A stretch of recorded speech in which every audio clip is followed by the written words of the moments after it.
You don't have to go like I said. We use that term. I know we say at church. I found God when I was 25. That's just basic language to be able to use. Yeah. But you don't have. You don't go find God. God is omnipresent. He always right there. Yeah. All the time. What you had to do was realize and have a veil lifted up so you don't have blind eyes anymore, Yeah. and walk into vulnerability and a realization of who he made you to be Exactly. and who he is in your life. They see a new piece on you, scheming and trying to get a little piece of you.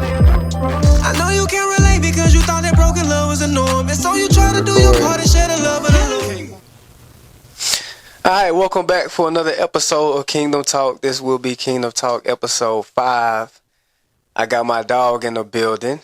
Before I say his name, man, this has been a guy that has been, I don't even know a word to use to describe the role he has played in my life, the things we have went through together. It ain't the worst of the worst, but I tell you, it ain't pretty at all either. Dope producer, man, musically sound altogether, with a great mind on his head. He has witnessed and encouraged me through this season of change that I've been going through.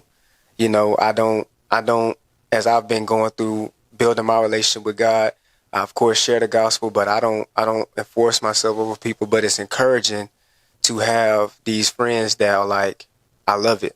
You know what I'm saying? And hopefully it's a light to any and all people, everybody that's close to me. But man, yeah, this is a humble guy, an ambitious guy, a guy willing to do what it takes to make a difference in his life. We've experienced some things together. Very talented. Taught me a lot in the music game, you know what I'm saying, production work wise and everything. And he's still at it, man, you know, so, you know, introducing to you guys. Should I give him your name or should I? You can do either or, because you know. So I'm going to introduce his name because y'all know how I've been going through this time. I've been detaching from any kind of like stage names for myself. You know, I ain't going to do it for him, but I you know, this is my dog, Bryson Jones. Yes, sir. Also known as Ayo Trap. You feel me? Yeah, man. So, man, we've been kicking it because he graduated from Fire Academy. Fire Academy. Big firefighter. A huge decision that he made. And before we get into details and any of that, man, we basically today, this is an unplanned episode. Keep in mind, we already do, we already base our episodes off of, you know, nothing that's premeditated. But this was completely unplanned, right?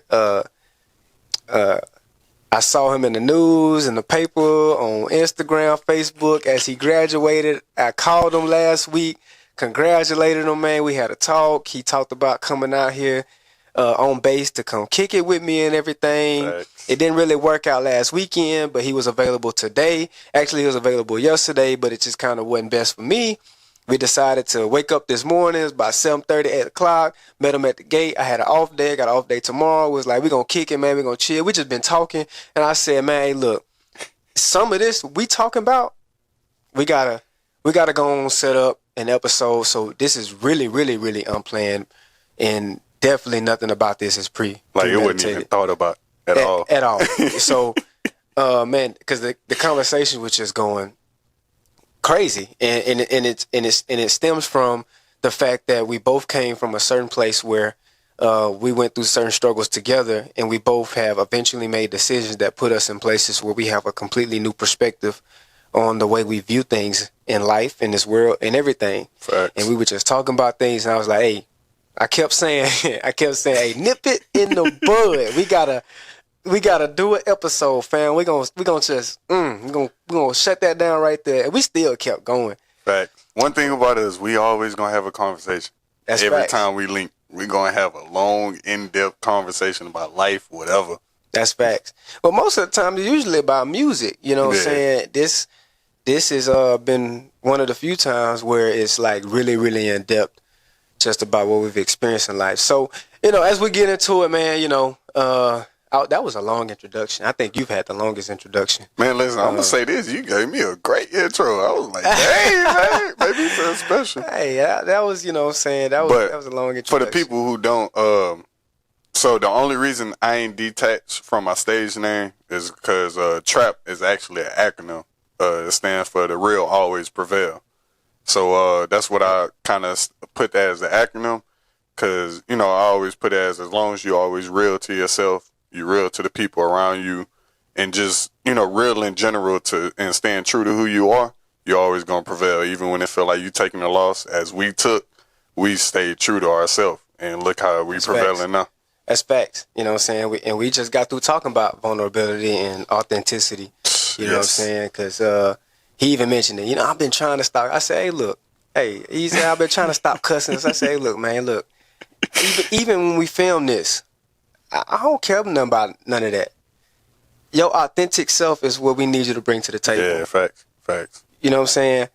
So, I mean, that's just that within itself. That's what we feed into each other. Like, bring who you are to the table. Meet God right where you are. Yeah. You know what I'm saying? And this podcast does serve as a form of ministry where we are able to take conversations that we are having and be able to apply Bible to it, apply our opinions, and kind of, figure things out. Like I was explaining to you, you know what I'm saying? This whole thing is to build a community where there's a community of people, whether it's subscribers, whether it's people who are guests, whether it's me as a host and any co-hosts I may have. We just build a community of people that can hold each other accountable to being a kingdom citizen, a kingdom ambassador. Because ain't none of us perfect. Ain't nobody perfect but Jesus. That's not a justification for us to live any other way besides what the kingdom defines and how we should live. Yeah. But there's enough grace also, you know what I'm saying, for us to be able to hold each other accountable, repent, turn, just level up. You know what I'm saying? So, bring your authentic self to the table. You know what I'm saying? Facts. Like, if you're working on it as well, then challenge yourself with the podcast and be like, you know what? This is an opportunity where I can work on that and kind of like force myself. Facts. Because I got a problem because I just be talking and then all of a sudden I'll be like, nah. But I don't even want you to worry about that. You know what I'm saying? I don't care about any judgment that may come from, like, this ain't what that's about. You know what I'm saying? This is... It's a place where you can be yourself. Right. So, yeah, man. So, getting into it, man, I guess we could start off at is, essentially, because we done shared with them that we done went through some things, but we'll start off with, how we met. And I'll let you get into that. Man, it was, all right. So, it was crazy because, I kept hearing, everybody kept telling me when I had moved back to wrestling, after I went through the whole situation with my dad, they was just like, man, you need to go to this studio that's on campus. Everybody be going there to record, blase, blase. So I'm like, all right, I'm going to go check it out. And I pulled up to his studio. I never forget it on, it was East California, right? Or was it West? I think we was on West Mississippi. Mississippi. That's what it was. West Mississippi, in the middle of campus, it was just one big house. So I walk in there, I'm like, dang, this look nice, Y'all had the little walkway area. Go back to the studio. I just see him sitting up at the engineer desk, and he was already engineering somebody. So I just walk in there, I chop it up with him, let him know, yeah, I'm a producer, show him a couple of beats. And, we had a quick conversation, and then I left. So I ended up hitting his phone, booking a session with him. And I had never recorded, but I just wanted to see what the studio was like. But I also wanted him to know, like, I'm a businessman. Booked the session, came through the studio. That's when I recorded that one song that still ain't released and probably ain't gonna ever come. Hey, that boy got some songs in the archives. Hey, to be real, he really is a very dope artist.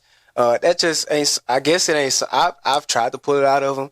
This is some, I guess he just really don't really want to step into necessarily, but even just a dope artist too. Like, I appreciate that too. For real. It's crazy. A lot of people tell me that. They'd be like, man, you need to rap. I just know that wouldn't Well, as of right now, I ain't gonna say it ain't my calling, but as of right now, I don't feel it's my calling. But when I feel it's really my calling and I can speak how I want to speak on it, that's when I'm gonna do it for sure.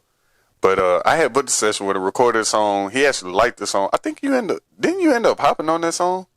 I probably did. I don't know. I think we did, bro. We did so much together. If that hard drive didn't actually, Dre saved that hard drive. Yeah. He has a backup on one of his RAID systems, and he kind of like. So actually, I got a lot of that stuff. Yeah. But it's that hard drive just it's sitting put up because a lot of that stuff just old news.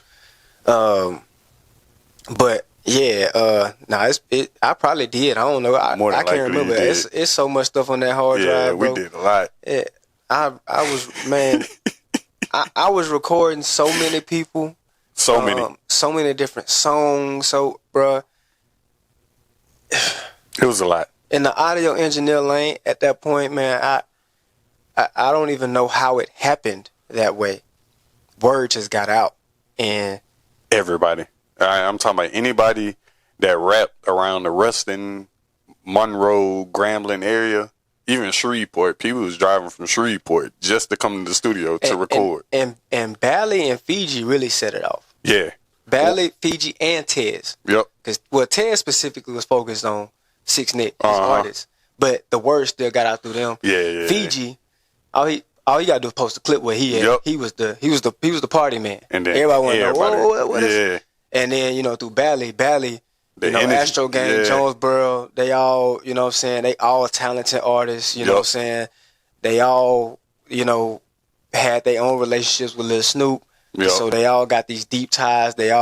So he brought a whole community himself as well. Yeah. And so it just, from there, it went crazy. Yeah, it blew up. It just went crazy. And it was crazy because when I first met him, when I first came in the studio, like I said, I booked the session and everything, and I recorded, and I liked the way he worked because he reminded me of myself and his work ethic. Like, y'all probably don't see it, but this dude work ethic is, we didn't stay up 48 hours, 72 hours sometimes. I'm talking about he'll be on the computer. He'll go to the couch or go to his bed, take a nap. I'm on the computer. When he wake up, I'm like, oh, I just did this. He see a beat. He instantly hop on it. I'm recording him. Then he come back and mix it. I go lay down for a little bit. Like, I'm talking about work ethic was up there. But when I first met him, when I saw that, I just saw it instantly. And even just the conversations we used to have, I was like, man, I like this dude. I feel like he a cool dude. And, we both doing music. And then, after that, that's when me and you started chopping it up more, like to the point where we just testing all the time just to even check up on each other. Started coming to the studio every day, and then it just got to the point where we just locked in. And from that moment on, we've been rocking since. And I don't encourage that anymore. Get your sleep. Sleep. Get your rest. You gotta rest. If you don't rest, you gon' We were chasing a dream, but we didn't realize also we were chasing the world. Yeah. We were damaging ourselves. There was a lot of things about that season that was very damaging to us. Yeah, a lot. Like, man, we both lost a lot, from people to just losing relationships with our family. And now, looking at it now, it was because we had a path that was set for us by God, by, people God instilled in us to tell us, give us messages, but we decided to go the other way and try to do it the worldly way, do it our own way, how we thought was the right way. And it didn't work out. Now, granted, now look at us, it worked out for the best. But at that time, we were so stuck in the world, like you said, that. And what we wanted to do, what we wanted out of it, and very ambitious. That was the thing. And it was just one of those things where where your parents try to tell you, like they try to explain things to you and you don't understand yet, but standing at 25, you 25 now, huh? Yeah. 25, I'm 27, and these aren't old ages. This is still in your 20s young. Yeah, we young. And you sit back now and you're like, okay, I see exactly what they were trying to teach me. But then, man, we weren't here. You're like, man, I'm about to live life. and granted, to give us some grace, the wording that they may have come with, maybe the maybe the approach that they may have had may not have been perfect, but you know, that's besides the point. We still wouldn't have understood. Nah. Yeah, we had goals that we just wanted to chase, bro, and we was, you know, and essentially, you know, this is we can skip over some things and we can get into the point where we was talking about where basically things we had gone through some things. So it basically gets to a point, bro, where he talking about is West Mississippi. It was a crib of 5 of us, me and now my wife, but we were dating at the time. My boy Lewis and his wife now, but it was just his girlfriend at the time. Yeah. And my boy Varier. Dope producer. Yeah. Stupid Mentals. That's his producer name. And he sample guy. Crazy with the samples. Crazy with the samples, bro. Nah, that's a fact. And you know, so basically that house, it was a 5-bedroom house, but we didn't use all 5 bedrooms because it was only basically like, I guess you could say 3 rooms used, because me and Brandy in a room, Lewis, Kristen in a room, Varier in a room. Mm-hmm. And so one of those rooms ended up becoming the studio. Yep. And but you know, in that house, you know, $1,700 rent split between 5 people was only $340 a month. That was like a win to us at the time, because you get an apartment where it's just 2 people, you paying $5, $6 something maybe. So it was kind of a win at the time. Electric bill, gas bill wasn't nothing split between 5 people. But through all of this and things going up, it caused some tension to the point where, man, you know, even me and my homeboys that was living with us got in, you know, kind of was getting into it, button heads. You know, we still boys, but they was trying to get something across to me that I just wasn't seeing, and all kind of different things was going on. Eventually, to the point, Varier graduated, so he headed out the door. I believe, I may be wrong, but I can't remember why Kristen and Lewis moved up, but I think she graduated, if I'm not mistaken. I think she graduated. Man, I think that was what it was. I can't remember, but I know they were gone. I think it was that she graduated, though, and they were gone. And so Robert took their place. Yeah. And it got to a point where it was just me and Robert. So now it's 2 people. Yeah. $1,700 rent. We found our ways to make it happen. We're not going to discuss that, but we found our ways to make it happen. And then we get the news that the landlords are like, scratch this idea. We're going to tear this house down, and you can't renew your lease. We're going to put a duplex here. Yeah. So, you know, great business move, because why make $1,700 when you can make 35 or 45? You know, You know, when you put 4, 5, 6, 7, 8 apartments on one lot. That's how big this lot was. They were able to put a couple of duplexes where that house was. Essentially, that house was basically like a big old frat house. And when it got to that point, bro, to this day, my parents don't even know, like, this. If they hear this, they probably like, what? You know what I'm saying? We was homeless. Yeah. We was, we didn't have nowhere to go. Like, and this is not to cut you off, but this is actually my second time being homeless. Cause remember the first time, that's when you had let me come in the studio. That's when I had just got that job from Walmart. And that's why this is my brother to this day. Cause when me and my pops had got into it about some stuff, I ended up moving to Ruston, and I was sleeping on my homeboy dorm room apartment floor. And I was just trying to figure out how to make ends meet. And then I was in the studio so much, it got to a point, he was like, man, you could just stay here, sleep in this room. We got this couch right here. I mean, you be sleeping when everybody recording anyway, so you could just stay here and sleep. And when he did that, showed me that generosity, you know, I showed my generosity back by any time I got paid. You know, when they told me about some bills or something, even though they had it, I always used to just throw them extra money and just be like, hey, man, this is for letting me stay up. And then once that got tore down, that's when second round of being homeless. Yeah, man, we was shout out to Katie. Yes. She a real one. Man, dope homegirl. Like solid. We were sleeping on her floor for it wasn't long. It was like a month or 2 maybe. Yeah. Maybe maybe a month and a half. It wasn't too long, so it ain't like no drastic story. We homeless for a year. Like, no, but it was enough to shake things up. Yeah. We find a crib. Dre dropped money on us to be able to help pay the deposit to get this crib, because like we didn't have nothing to make ends meet. Facts. So that helped us solidify this crib, and this leading to a place where my parents, I'm excited, so I tell my parents, they come out, and they like, this ain't it. And this ain't it. And we was mad. This was a moment where I dishonored my parents, because I couldn't see where they were coming from. I was blinded by the world that I was living in, and I, got into it with my parents, and I'm talking about, we out there like, I'm out there really like, about to fight my dad. Like, it was crazy, and that was, probably the first time I think I ever seen my mama actually cry. So that just give you a picture also of like past episodes, like the one with me and my wife, where I was talking about like, my emotional, the stronghold on me or whatever it was that I didn't have. There was something that wouldn't allow my emotions to be available to things, I ain't seen none of them cry. Like, Tom, I ain't seen them have to manage emotions. I seen like, straight. I grew up with like straight discipline and like do what you need to do. Yeah. And do the right thing with what you need to do, and like settle for nothing less. And it was, why you like, emotional factors that may have played a role in my life, like small things that we may think don't matter, like your little girlfriend in middle school and the emotions that you might go through with that. Yeah. They would come from a place of, and it's very understandable, this is nothing against them, but they would come from a place of like, you don't need to be worried about that.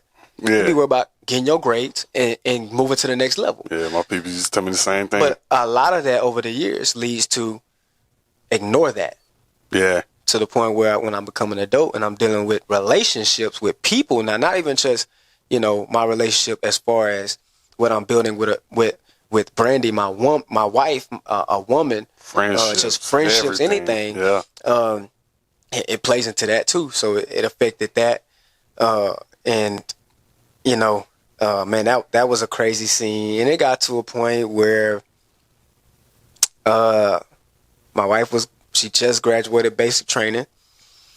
And I went out to visit her, and I had a talk with my brother. And he gave this idea of moving back home. And I didn't know why, but I know I took a trip to visit my wife when she was in tech school. And I called him. I said, man, I'm going to take you up on that offer. Yeah. And then he shared why. And we're not going to get into that. But then he shared why, and it hit.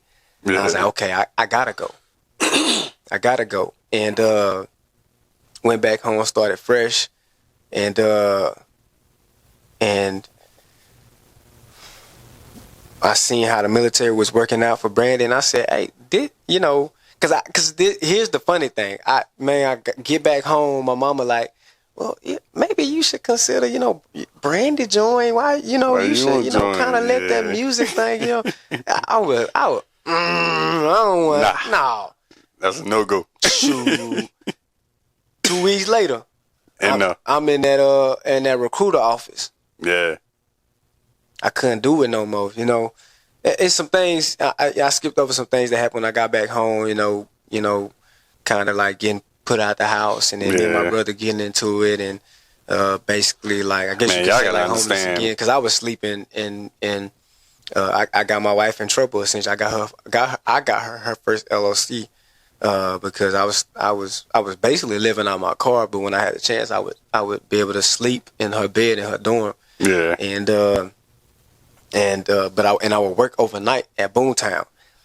And man, I joined. I got, We was I ain't gonna lie to y'all, at that point in life, like the same time he was going through stuff, but we was really at rock bottom.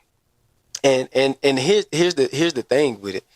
And this is why I said earlier, like, it ain't the worst of worst stories, but it wasn't pretty either, because it ain't the worst of worst stories. Yeah, I grew up fine. I grew up beautiful household. My mama both kept parents, me away from the hood and everything. So this was the reason it was bad for us, because this was a shock. Whereas a lot of people may have that may have dealt with these traumas early and had to grow up faster, we weren't introduced to this until we're adults, when it's like, now you need to grow up now, but now I'm just now experiencing some of these things. Not that you have to experience these things to grow up, but it was completely different. Something that changed. Like, that's what I tell a lot of people. I'll be like, you know, me and my moms, because, you know, my mom was a single parent. It was just me and my moms.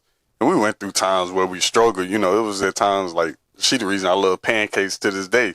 When we ain't had no money to go get no food, you go get some Angel Mama pancakes. Yeah. I hate they took her name off there. Yeah, me too. But you go get you some Angel Mama pancakes. We having breakfast for dinner. You know, times the lights went out and stuff. But, like, my mama always made sure, one, you better be in before them street lights come on. We not going to the hood, and you gonna get on your grades and stuff. So that's why I tell everybody, man, I ain't about to sit there and act like, oh, I grew up hard. All my teachers told me I wasn't gonna be nothing. My mama wouldn't. Man, no, not at all. Our situation made us have to harden our hearts. Our situation made us harden our hearts, and a side of us that wasn't supposed to be us, that was never designed for us to have to deal with, came out of those situations. Facts. And it was rough. You know, it was rough. And making the decision to step out on faith and join was a huge decision for me. And double back a few years later, you do the same with the fire department. And it was crazy. Before he joined, me and him had a long conversation. Many of them. And his big thing was like, he didn't want to just leave me by myself. I didn't admit it to you before. At first, I was like, man, dang, I really don't want to be by myself. But when I thought of it from a spot like, this is my brother, I'm like, man, if he do this, you know, this will change his life. Not only, you know, his life, but he got his girl that he want to be with, who is now his wife, my sister. And they'll be set for life, and they kid will be set for life. Man, my spirit, just my own spirit, it wasn't even just me in the flesh, but my spirit just wouldn't let me tell you, nah, bro, don't go. We can make this music work. It was like, bro, you go. You're going to be gone for 6 months. You can come back. We can still do the same music. Man, go ahead and go out there. Now, you hear his side. On the flip side, I'm not going to say names. There was an individual that called me one night at work, and this is getting closer to when it's time for me to leave for BMT, for basic training. And they're like, you know, hey, this ain't you. Nah, man, come on back to, you know. And I almost considered it.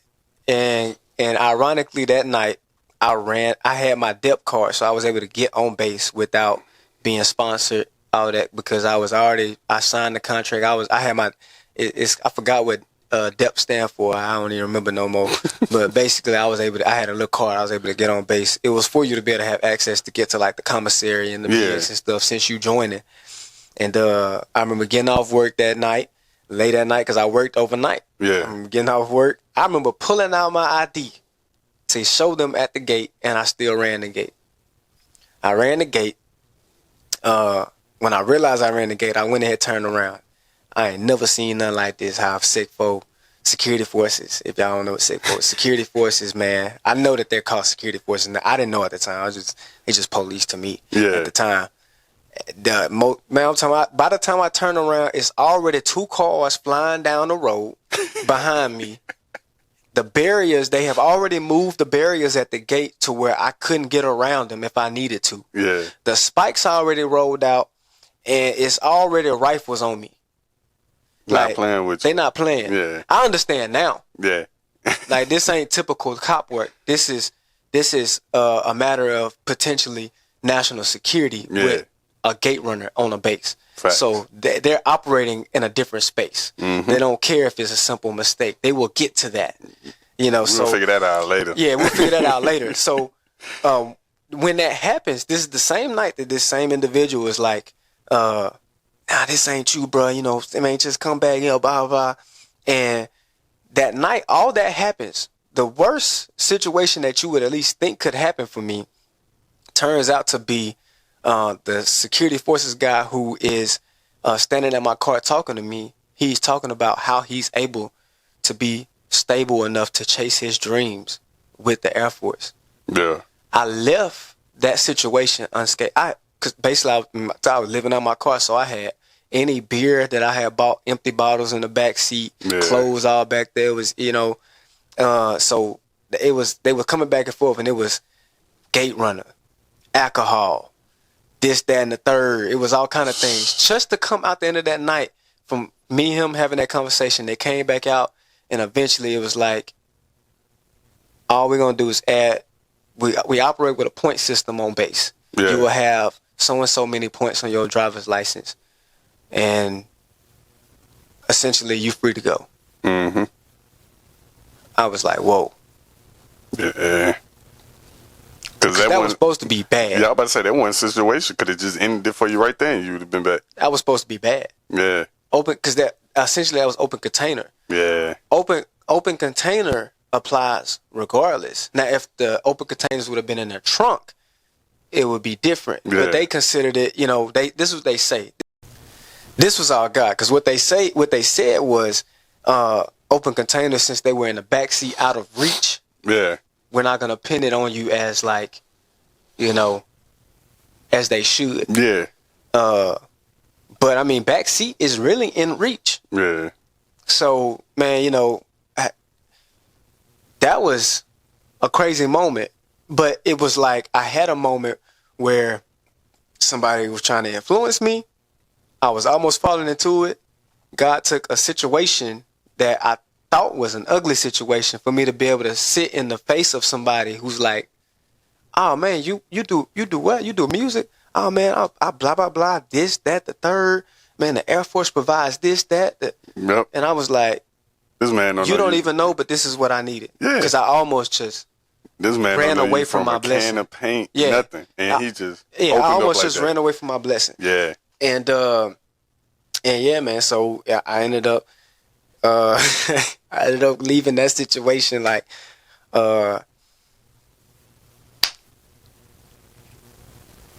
clean and able to make a clear decision. Like, yeah. And in that time, I wasn't in the space that I'm in now. So, there was a part of me that was like, that was God, but honestly, kind of just didn't even honor it in that way. Yeah. But I was still making a decision, and man, it couldn't have been nothing but the Holy Spirit guiding me. Because I was in a space of trusting at that moment. Like, I'm feeling led to do this, so I'm doing it. Yeah. And not like the negative stuff. Not like, I'm feeling led to go, I don't know, hurt somebody's feelings. I ain't just, I wouldn't. It was like the feeling led to do things that would dynamically change my life, like go get a career, go join the Air Force, go do this, go do that. And I was like, man, I'm finna trust it. Yeah. I'm finna trust it. I didn't have this experience, and this experience to ignore this. Yeah. So, yeah, man. And fast forward, we here, and your side may look a little, it probably looks a little different, because that was kind of, I say split ways, but we didn't really split ways for where it leads to your story of you getting to the fire department. Yeah, and it is crazy with the fire department, because, man, matter of fact, me and you was talking about it for, I think it might have been a year before I even officially went in, because I kept telling you how my pops, I'm like, man, my pops keep talking to me about this fire department stuff, man. I don't want to do the fire department. I just want to keep doing music, man. I feel like I can make it work. I was working for Vivint at the time, installing the security cameras and everything. They had me taking my car all out of town, just running the miles up on my car and everything. And, man, I just, one conversation I remember, like, I remember we had a real in-depth conversation. It was one day my dad had pissed me off, and I was just like, man, can I please come over there, bro? I just need somewhere to just release. Mm-hmm. And then he was like, man, yeah, come over here. And I was like, I don't want to bring no negative energy. He was like, bro, just come on. And like, I even take that as like, just God let me know, like, man, just go and have that conversation. And I remember I told you, I'm like, man, I'm trying to figure out what to do to get my life right. Cause at that time I had, that's when me and my girl at the time wasn't on the same accord. We wasn't talking no more. I was just going through all type of stuff. And I just remember you had said, man, honestly, I know how you feel about what your dad's saying about the fire department. You was like, but that's when you told me, like the conversation we had earlier, you was like, man, if you join, It's going to change your life. You're going to look at a lot of things different, but you're going to grow. And like when I heard that, you know, at first, I ain't going to even lie, it went in one ear and went out the other. Yeah. Because I was like, man, that ain't what I want to do. But then as time kept going forward, one day, I ain't going to say I don't know what it was. Just my spirit just told me, man, take that little civil service test for the fire department. Let's see what happened. I take the test, score come back. I got an 86. I'm like, oh, okay, I passed it. I go turn in my paperwork to Shreveport Fire Department. Mind you, within this time, I ain't here for them for like 3 months. So I'm like, man, I knew this was a waste of time. See, I ain't about to waste my time doing this. I'm about to get back to what I was always doing, you know, just living in my own little world. Finally get a text message from my training officer, Brian Watson. And he texted me and let me know I made it through the first part. The next part I got to do is the physical test. I go take this physical test, and I ain't going to say what I want to say because I ain't trying to get nobody in trouble, but I did the run. Actually, no, I went to Bossier first. Bossier had called me, and I did their physical test, and I passed everything. The only part I didn't pass, they make you do like some little stretch thing. I'm not flexible, so I ended up failing that part, and I missed it because of the point system they had just because of the stretching. So after that, I'm like, see, man, I knew this fire department stuff went for me, bro. I ain't heard back from Shreveport, Bossier. I just felt that it's over with. Like, I give up. And, you know, I was really at a point in life where I was questioning God about a lot of stuff. Like, especially even when we was back in Ruston and my granny died, after you had got out of basic training, it was just like always questioning God. And then as soon as I started questioning God, Shreveport hit me up. So I got to go do that run test. I beat the run test. I do the push-ups. I do the sit-ups.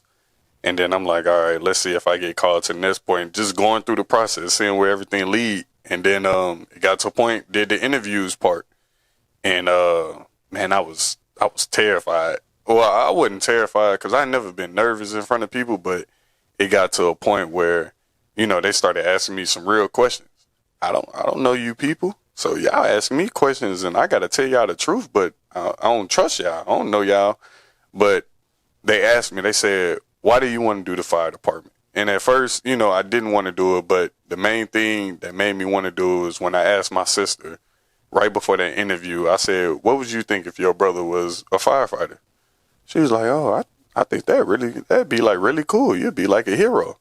When I heard my little sister say that, and that's like my daughter, oh yeah, I got to do this now.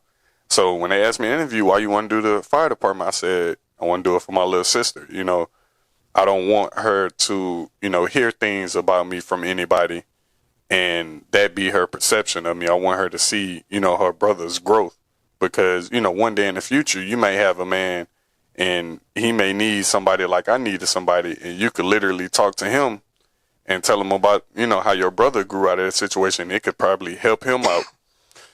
And so did the interviews, passed that, then was the lie detector test. Now that right there had me. I did a polygraph. I ain't gonna talk about it, but I thought it was over with. I was like, man, why would God do this? Like, why would you put me in this predicament to do this? I done got this far. I'm excited. I get a phone call 3 days later. All right, you done made it through. You got to come to the academy, fill out your paperwork. We're going to send you to the doctor's office, do your little piss test and everything. You good to go. Like, what? And then October 3rd come around, and the day, I never forget, the first day I'm sitting in the classroom, it was so surreal to me. Like, I'm sitting there, I'm like, I'm really in the academy. Like, I really got through with this. I didn't think I was going to make it this far. And, like he was saying, like, everything before that leading up to it was just, it was a challenge for me because it was me fighting against myself and fighting against my spirit because I'm like, man, you ain't good enough to do this. You ain't supposed to be doing this. This ain't you. It wasn't other people telling me it wasn't me. It was mainly just me telling myself, like, man, this ain't you. You don't want to be no fireman. Like, this ain't something you want to do. But once I got in it and looking at it now, man, the fire department was something that was meant for me because, like we was talking about earlier, man, I really got a genuine heart. I love to help people. So to be in a spot where, you know, I went to the grocery store with by myself shopping for the station, and a little kid see me. His mama like, oh, there go a fireman. He looking at me like I'm a superhero. He like, oh my God, it's a fireman. You a fireman? I'm like, yeah, I'm a fireman. He be like, oh, you be on the trucks? I be seeing y'all. And he just talking with me like I'm real deal hero. And I'm like, dang. Different. I'm like, this little kid just whole day just lit up just by seeing me. And just because I'm a fireman. And even, you know, when we pull up the scenes and, you know, certain people hurt or they just need help, you know, every time somebody see a fireman, it's a smile. I haven't went to one call yet. Even, you know, the call I told you about the house, which I can't speak too much on, but every time people see a fireman, man, their face just light up. It's happiness because they know it's help. Like, this person is here to help me. Cool, I can get where I need to go. And, man, I ain't gonna lie, the whole fire academy, I want to give the biggest shout out ever, not only to you and all the people that pushed me through it, but to my training officer Baker. And he was ex-military. He used to be on a tanker. He was a tanker guy. But, like, that man literally physically, mentally, and emotionally, like, pushed me. And even at times, like, when he seen I wasn't feeling it, it really wasn't in me, he still stay on me and push me. And I could be mad. He see it in my face I'm mad, and he pushed me. And, like, without him even really, real deal diving into me, God bless that man tremendously, because he put whatever in his spirit for him to be able to push me and inspire me to be a better version of me than I thought I could. And, like, man, I got to give a big shout out to him because he blessed me. I ain't going to lie. And, man, with these stories, let me make some, I don't want to make that adjustment. I don't need this thing blurry. There we go. My bad, y'all. I had to make some adjustments. But yeah, with these stories, man, there's a couple things that comes out of this, because these were spaces that, like, yeah, we were believers. Yeah. We say we believe in Jesus, right? But in no form or fashion were we really living out, like, relationship with Him, with God at all. And at the same, like, I was deep into this woke phase. Like, I was all into the ancient Kemetic stuff and the frequency and all, you know, all this different stuff, bro. So, yeah, man. And what I notice now is, one, the power of them prayers from your grannies and your mama and your daddy and your papas. And, man, when they pray a hedge around you, that's that same hedge Job had around him. Yeah. When Satan stood in front of God and was like, oh, I've been to and from, roaming around the earth. And God's like, have you considered my servant Job? And Satan's like, well, doesn't he fear God for nothing? Like, don't you have a hedge around him? Basically saying, like, I couldn't touch him even if you gave me the power to. Only you could do this. So if you do these things, I bet he curse you, though. And that's that same hedge where it's like, man, we really were walking ourselves into darkness. Yeah. And I'm talking about head first. Bro, there had to be nothing but a hedge around us. And it's crazy because it's crazy. He just said that literally couple of days ago, I had a conversation with my mama, and I was like, you know, Mama, I appreciate, you know, everything, you know, you did for me, you know, even when we was going through our rough time, or even when you knew I was going through my rough time, but I wouldn't talk about it. And all she told me, she was like, Bryson, all I did was pray for you. And when she said that, I couldn't say nothing, because I'm like, man, that's really crazy. Like, man, prayer is a big thing. Like, just a simple prayer over somebody really protect them, because, man, we was fighting some demons. We was fighting a lot of demons, and them prayers literally shielded us to the point to look where we are now. Yeah, that was real deal spiritual warfare that was going on. Yeah. Where the enemy had no right to be able to put his hands on us, but he could lead us into us harming ourselves and making these wrong decisions, right? Facts. And we were walking right into him. it just shows you a level of grace and mercy that is present, because there was nothing about the way we were living that you could look at that and be like, that's a believer. That's a follower of Christ. Yeah. Just being real. That's real. Just being real. We could have said whatever we want to in our songs and our secular music and all that stuff about, our faith or whatnot. Nah, we wasn't living. We weren't living like that. Yeah. And even after I joined, I wasn't even fully living like that. Facts. And now I did notice that he's doing some work, but I still wasn't submitted. Yeah, it took me, I want to say it took me until I got 3 months into the Fire Academy to really realize everything, like to the point where it was like, man, God done really had his hand over me this whole time, and I ain't thank him for it. I'm just sitting here living life like I did it. Man, nah, this man really had his hand over me. So yeah, it took me some time to realize it too. And then even when you get to that moment, there's still some time where you're like, I want to submit to this. Facts. But then now you battling with the thoughts of the world and what people gonna think. And then I eventually hit the point of because they've heard a little bit of my story, so I'm not gonna go back into detail. But I hit a point where God's like, no, if you started here, you got here. You went from there and got here.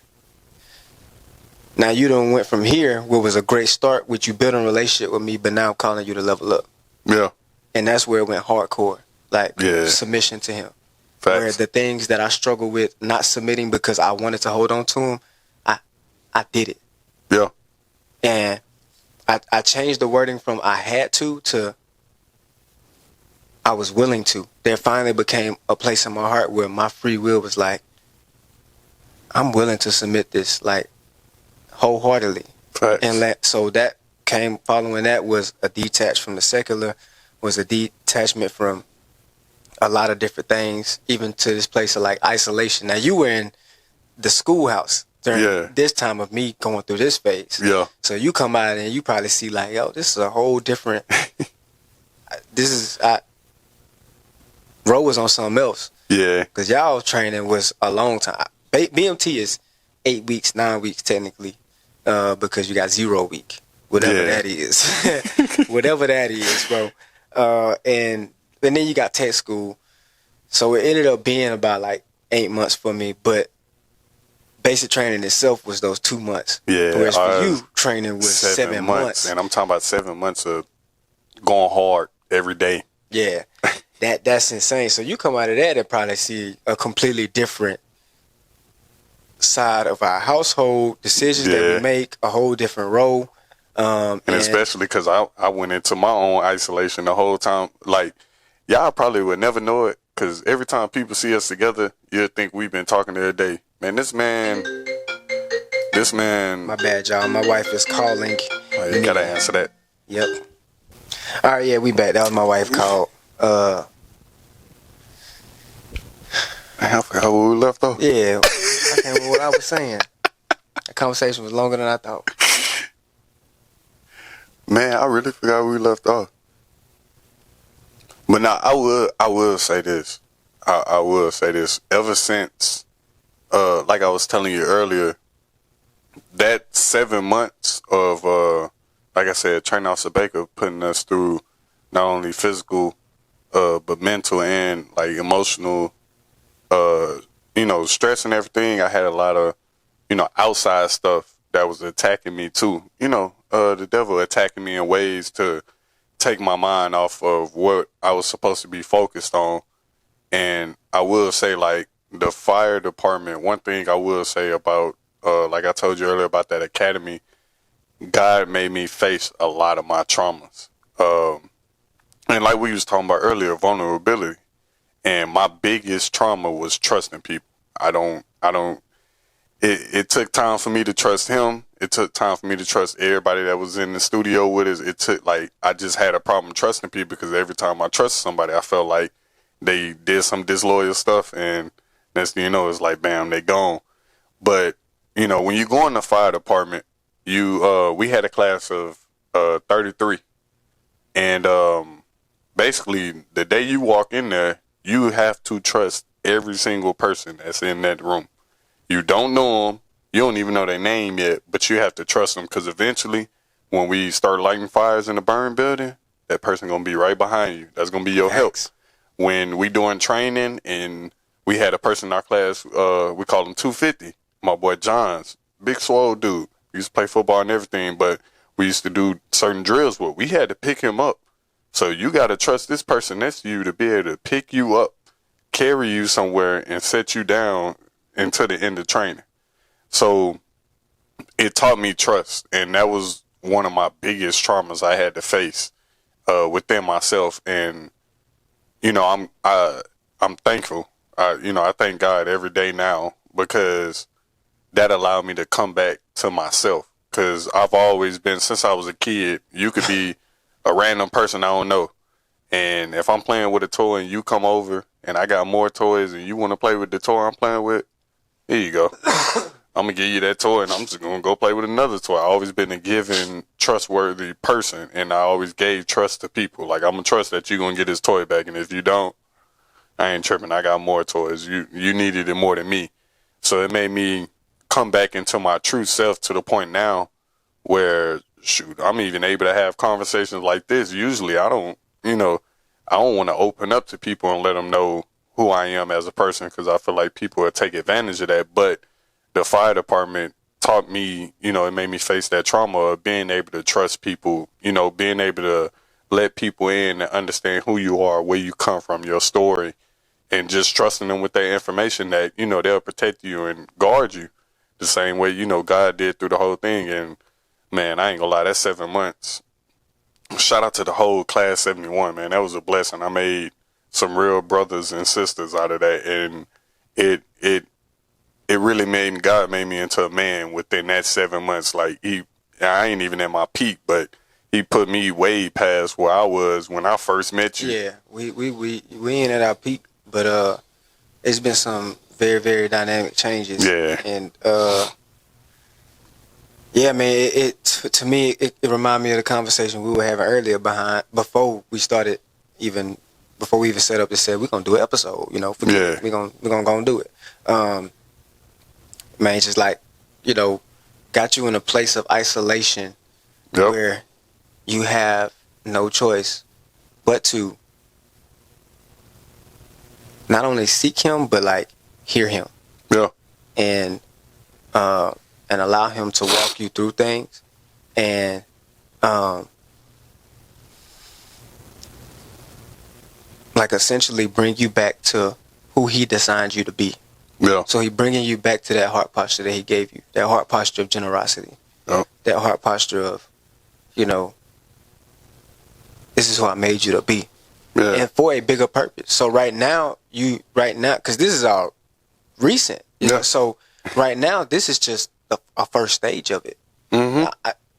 This is actually this is fresh. You don't know where this is gonna lead. You know what I'm saying? And because put context on it, we aren't in the same space, right? Currently, mm-hmm. Right? I'm to a point where it was clear you got to make a decision. Mm-hmm. Right now, you in a space of being pulled back to who you are. Yep. And purpose behind why you're that person may not have been revealed yet, but it will come. Mm-hmm. Who knows? You might be ministering by this point next year. I wouldn't be surprised, honestly. I'm gonna tell you, especially after us having this conversation, like, just be on the lookout and just listen closely. And there's gonna be a point of, you hear me now, you see me now. Yeah. It's clear, but not as clear as it's going to be. Mm-hmm. Because of all the past years of us feeding our flesh, Yeah. I'm going to call you to submit. And you are going to continue to see the results of submitting piece by piece. You may not submit it all at once. Yeah. Submit piece by piece. And I don't know, this is on my spirit to say and share. I don't know what a year from now is going to look like for you. Facts. But for you to already acknowledge that you've been having moments of like, because we didn't get into this episode with us to even go into that, of you hearing from God or having experiences. We just wanted to share our story of where we came from and where we are now and how the perspective has changed. Yeah. We had no intention in going into this. Nah, not at all. So. And I say this. I honestly, like, I tell people even with doing music, my main goal of doing music, it was never, I don't care to be big with music. Do I want to be big with music? Of course. I want to be recognized as one of the best producers ever. But my biggest goal was when I make it is to give back. Like I've always said it, like I want to help that kid that was in our position. And all we needed was that if that one person would have found us, we'd have made it. We know because you talented, I'm talented. Like we already been on industry standard levels. But I want to be able to go and help that one kid. You know, I want God to put that kid in front of me that's going through the same thing I'm going through, even if it ain't the same struggles, but just, man, I'm so talented. Why is it not being seen? Hey, man, come here. Let me help you. Let me put you in this position. Let you blow up. I don't want nothing from you. I don't want nothing from you. I'm going to help you out. Yeah, I'm going to have to make my money from it at the beginning, too. I ain't really tripping about it. It's just what come with business. But when you blow up, man, I don't got you signing no contract. I'm not telling you, oh, you belong to me. Hey, man, you free to do what you want. You done made it. My main thing I would want you to do, same thing I did for you, pay it forward. Do it for the next person. So that next person can do it for some more people. Like, I want to be remembered as, and when I say this, I don't want people to take it literal, but I want to be remembered kind of how the disciples was. Jesus used the disciples. He preached his message to them, and they took his message and preached it to other people. Those other people then became disciples of them and preached that message to a lot more other people. I want to do that too. And it's crazy. I'm getting chills right now talking about it. Every time, that's how I know God in our presence, because I'm getting chills. My mama do the same thing, but I just want to use where I may be in life in the future. If it's in God's plan, I want to use that to be a disciple for him to help that other kid, whether it's a kid that's in the hood that doesn't have his father, his mother may be struggling, or whether it's a kid that have it all, but, his parents may not support this dream, and it's something he really good at and want to do. He just need that push. No matter what background, I just want to be able to help them so that way they can help more people, because, when we've been doing this by ourselves, Ro, like we had help, but we didn't really have nobody, to invest in us. These mics, you bought it. My PC, I bought it. We put our own money into this stuff. We didn't have that person, who came from the same pathway as us and came to us and was like, hey, here you go. I'm going to buy that for you. I just need you to do your craft. I want to be that angel for a person to do that, so that way they can pass on to others. And, in the future, I want to open up centers for kids to go to so they can, if you want to learn how to be a producer or an engineer, or if you just want to play basketball, football, whatever, I want to open up those places where you can do that, because when I die, I want everybody to remember me the same way they remember the disciples. That was a God-fearing man, and that was a man that, I want people to remember me for love. I don't want no hate surrounding my name. I don't want, he was beefing with this person or he was into it. I don't want no evil thoughts. I want straight positive thoughts. Just, even if you didn't like me, the one thing you could say is that man showed more love than anybody I know. That's really my life goal, is to spread the love of God, really. Just show love. And that's really it. So if I became a minister, I wouldn't be mad at all, because we both got huge testimonies we could tell people. And just to be able to spread that message with people, man, that'll make me smile at the end of the day, because that completed my dream. Yeah, and I wasn't even really necessarily specifically saying, like, you know, it might lead to ministry as far as like pulpit ministry, but just being open to what it may look like for you, because what like evaluate the heart behind everything that you just said you desire, right? And how you know that this desire, like, it may be a will that you have your own, it may be your own desire, but you can evaluate desire and acknowledge that the fruits of the Spirit show up in that desire. So the desire isn't necessarily just like this evil carnal desire. Yeah. Now, you have a vision as to how you would like it to play out.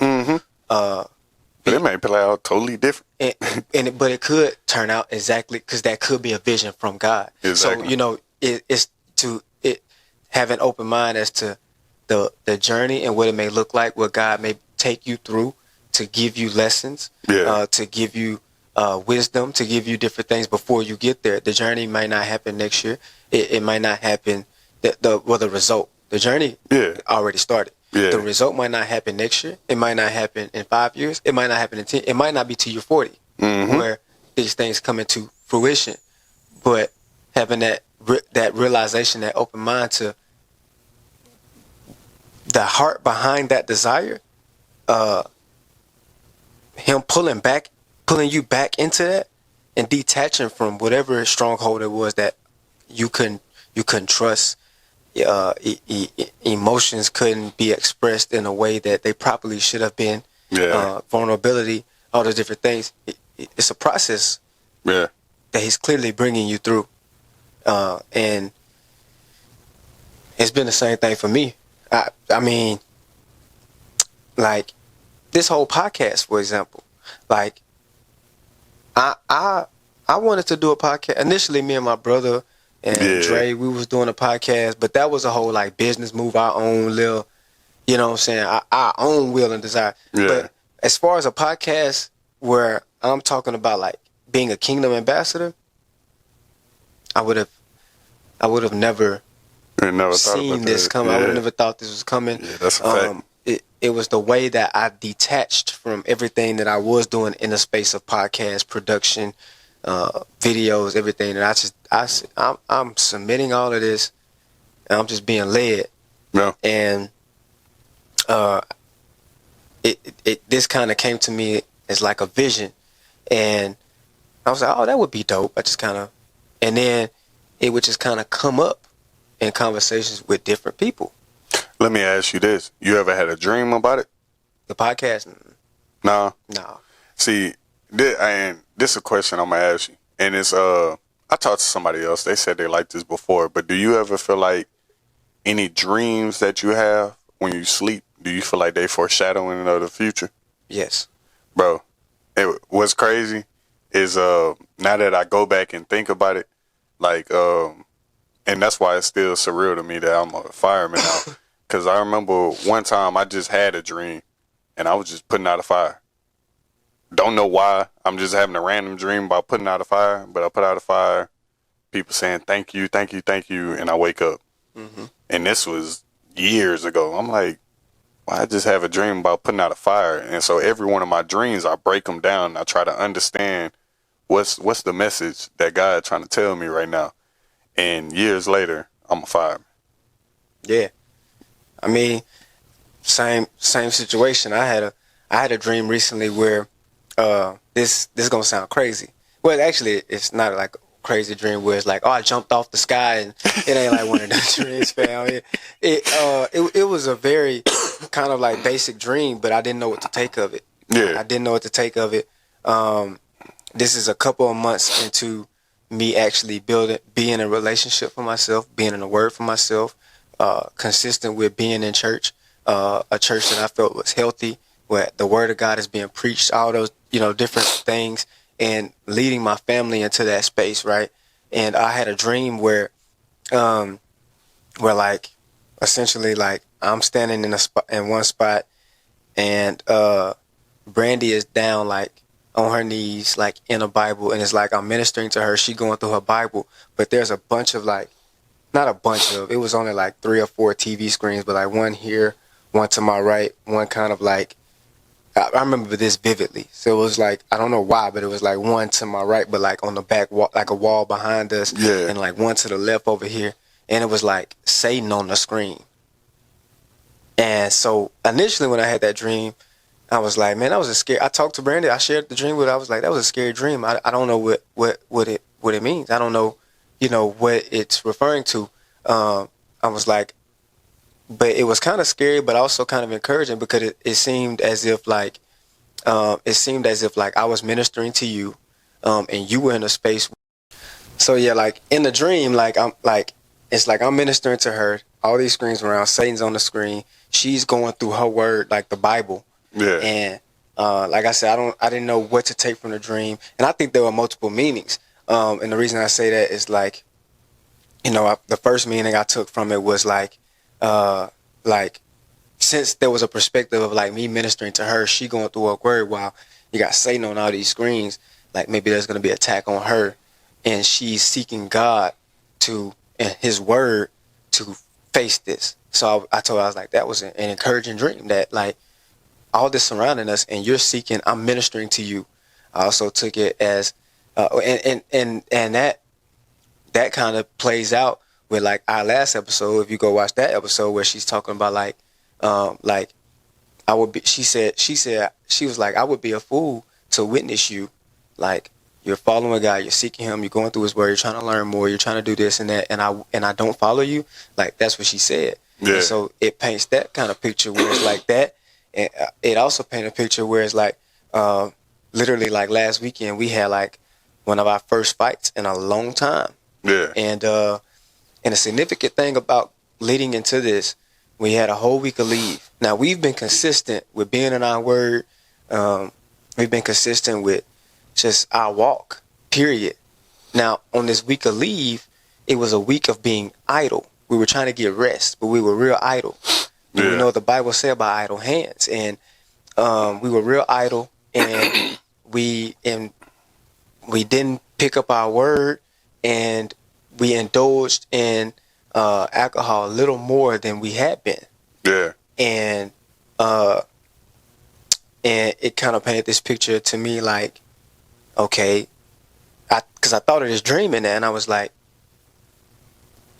it painted this picture like, you can't get comfortable in this. Y'all gotta stay in this.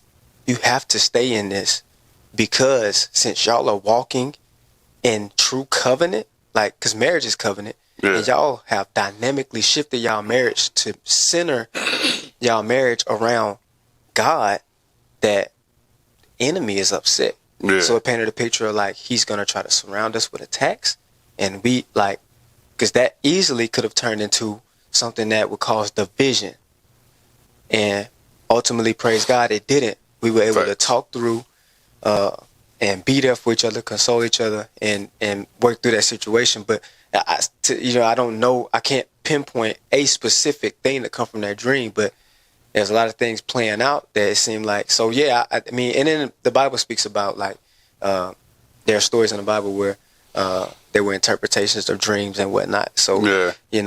And sometimes it would be described in the Bible. Like I was reading in Acts where it says like Cornelius sent for I think it's Peter. Cornelius had a vision to send for Peter, and it said Peter went into a trance, like a daydream, or, and so yeah, I mean, I definitely believe like, yeah, through dreams, through many different things, God will communicate with us, not just Him speaking to us alone. Dreams, other people, I mean, His voice alone, the Holy Spirit.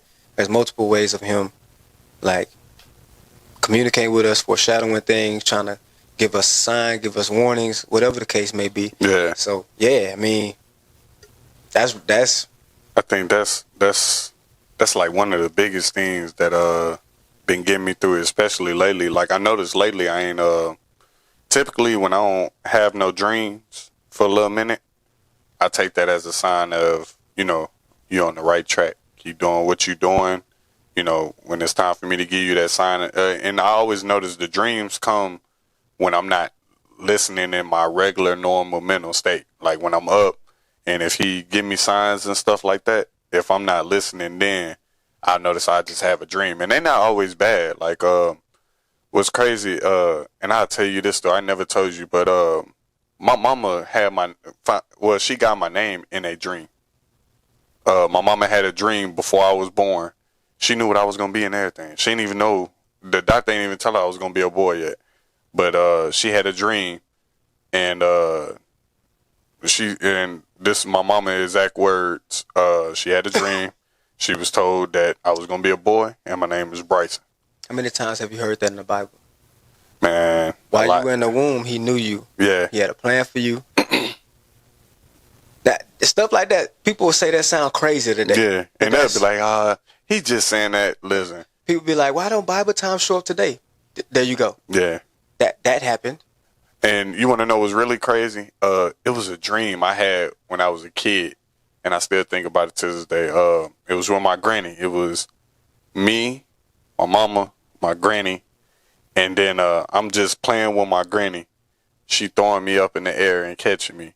And one time she throw me up, and I feel something or somebody grab me, and I'm just going up.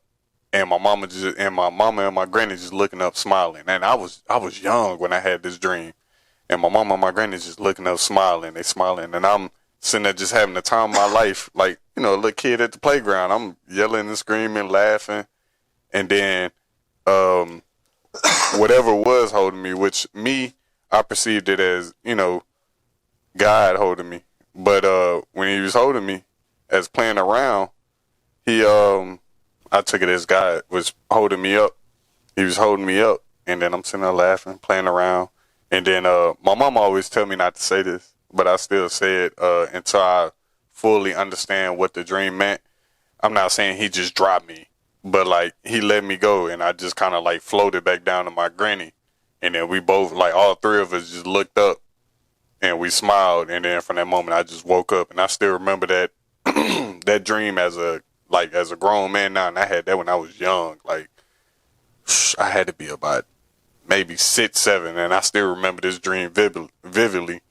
And then thinking about it now, to this day, it makes sense. Like we were saying earlier, God always had his hands around us when we was praying. And it was like, when I lost my granny, I always feel it when she was around. So I catch my chills, and then it just feel like a hand on my shoulder giving me a hug. And then instantly my eyes would get watery, and I'd be like, man, this is a different type of feeling. Like I know when my spirit feel, Jesus or God is near, because he always is. But this is a type of feeling like somebody I've been longing for to hold me is like literally holding me right now, and I can't move. And like thinking about it now, after my graduation, just on the phone with my mama, I had the same feeling I had in that dream. Like me and her just talking like I was floating. Like it just felt like the world was just surreal. Like I'm just floating and going through life, and it just feels so good. And I'm just smiling. I'm happy. And then the first thought came to my mind, just my grandma smiling at me, and like I just got God's hands around me. And I was like, man, I don't know what it is about my dreams, but I can have a dream years back. And then I think about it now to this day. I'm like, man, my dreams just be foreshadowing a lot for me. Like a lot. I mean,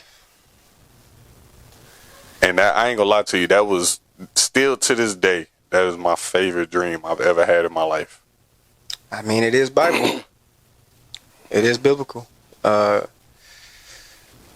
just, man, when you just, that's a toll free. We ain't answering that one. I mean, you just don't ignore those things, because even when you don't know, like, God has revealing power. Facts. For the Bible, like example for the Bible, like, you know how many people try to use the Bible to disprove the Bible? Yeah. So the thing about that is, you can't read the Bible and understand the Bible without God. Yeah. Because he's the only one that gives revelation knowledge. The Bible talks about there being a veil, and the veil is only lifted through him.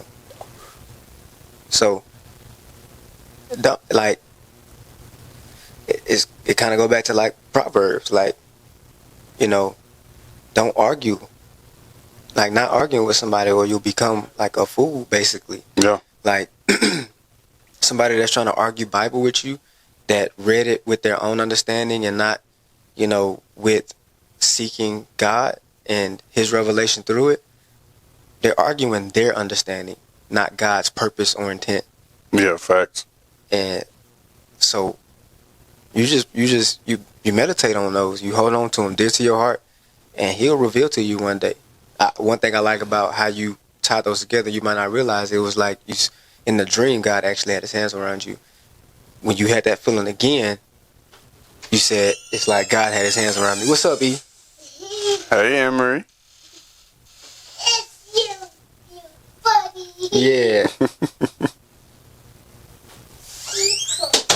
Man, that Yeah. brother got big. Yeah. Yeah. Yeah, he got big, man. He got big. But yeah, I like how that ended up.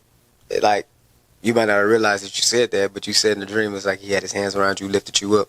The next time you had that feeling was a moment like that where you've been delivered from, you've been brought through, you've had a moment of breakthrough, and you just had that same feeling. It was God had his hands on you, because he does. Yeah, and I'm telling you, like, it was crazy. Like, after graduation, like I told everybody, I planned on, after graduation, just going home, and I ended up going out to eat with some of my close friends.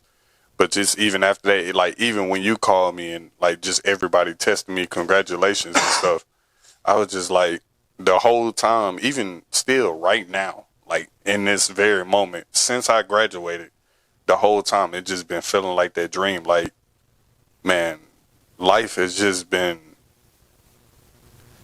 I'm gonna be real with you, it made me want to cry, real talk, because, like, man, life's been different. Like, you know, you know, me and my mama, you know, she had me, I ain't gonna go too deep into it, but we wasn't talking for a long time. Make sure you keep private what you need to keep private. Yeah, share what you can. Yeah, we wasn't talking for a long time, and me and you had plenty of conversations where I was like, man, I just want to tell her I love her. Like, I just want to hear. And now, man, I could literally call my mama right now and start joking about something that happened in the past, and we'll just start talking about random stuff. Me and my mama would be on the phone for hours. When last time I went to Houston, my little sister, I'm just up in the room with her, playing with her. It had been like a year since I seen her, and she told me she want a game. I'm buying it right there. And it's like, man, I did not see this stuff coming. And it's like all that came from just God putting the people that he needed to put in my life, and him taking the people that he needed to take out of my life and making me who I was again. And like what my mama did with us not talking, you know, for the longest, I was mad about it. And I'm like, man, why? But I see I needed that in order to grow. Like my mama, you know, my God used my mama in order to show me, like, now that I'm finally together, I see it. Like, you need to get yourself together. My mama very spiritual, very, very spiritual, in the Bible all the time, always praying for me and everybody. So it was like, for the longest, I'm like, dang, why I can't talk to my mama or nothing like that? But I wasn't in the place with God that I need to be. And it's like, now that I'm back in that place with God, well, I ain't gonna say I'm fully back, but I'm on that path of trying to find him again. Well, I found him, but getting right next to him again, hand in hand, walking down the sidewalk. Now that I'm getting back in that spot, he slowly started throwing those blessings on me. Okay, here go this. Okay, you handled that pretty well. Oh, you thanking me for it. You know, you understand that these are blessings. Let me throw you another one. Okay, let me throw you some more. That now it's like, one thing I will say, and I ain't trying to go too much on it, but man, when you really get right with God, life feel like a dream. Life feel like a dream. And it is crazy, man, because like life really has been feeling like a dream. And I'm gonna give you Bible. I'm gonna give you two things. I'm gonna give you Philippians 4:7. I shared this in another podcast, Philippians 4:7. But what I really want to give you is Matthew 6:24. With what you just said, because you seeking to get in that proximity again. Yeah. And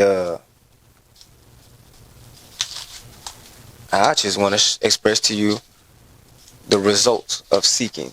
Yeah. And genuinely seeking. Right. Why am I turning in such small chunks? Philippians.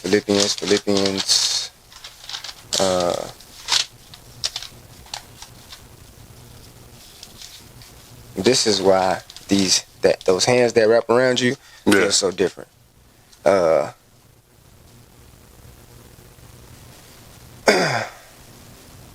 gonna start in 4. Rejoice in the Lord always. I will say it again, rejoice. Let your gentleness be evident to all. Oh, I'm sorry. The Lord is near. Do not be anxious about anything, but in every situation, by prayer and petition, with thanksgiving, present your request to God. And the peace of God, which transcends all understanding, will guard your heart and your minds in Christ Jesus. Right? That's real. Surpasses all understanding. You can't explain that type of peace. Basically, is what they're saying. And you can't put that peace in a box. You can't explain it. That the best way you was able to explain it is the dream that you had in those hands. And it's crazy. It's crazy that you read that verse, and I just talked about the dream, because I literally said that's the best dream I ever had in my life. And the feeling that I've been feeling even still to this day, man, the best feeling I done felt in my life. And I say this too, before you read the next one. It ain't even so much as I got my life together, but even coming here, like, as soon as I seen you, what I do? Man, big smile on my face, put my hands up, I was like, my brother. Like, it's just good. Like, man, I'm catching chills again. We both, man, look at us, man. That make me happy. That make me proud, because, a lot of people ain't see us making it out of where we was. Definitely not. Yeah. Sometimes we didn't even see ourselves as making it out of where we was.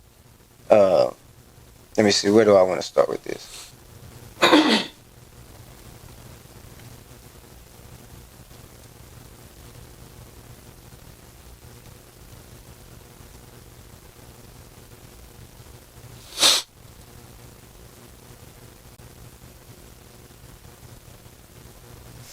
So I'm gonna start at 25, but it's important to note that before 25 is talking about your treasures in heaven, right? And it ends that with talking about how you can't serve two masters. Yeah. In the NIV, it says it says you can't serve two masters. Either you will hate one and love the other, or you will be devoted to one and despise the other. You cannot serve both God and money. Then it goes into 25. Do not worry. Therefore I tell you, do not worry about your life, what you will eat or drink, or about your body, what you will wear. Is not life more than food, and the body more than clothes? Look at the birds of the air. They do not sow or reap or store away in barns, and yet your heavenly Father feeds them. Are you not much more valuable than they? Can any one of you, by worrying, add a single hour to your life? And why do you worry about clothes? See how the flowers of the field grow? They do not labor or spin. Yet I tell you that not even Solomon in all of his splendor was dressed like one of these.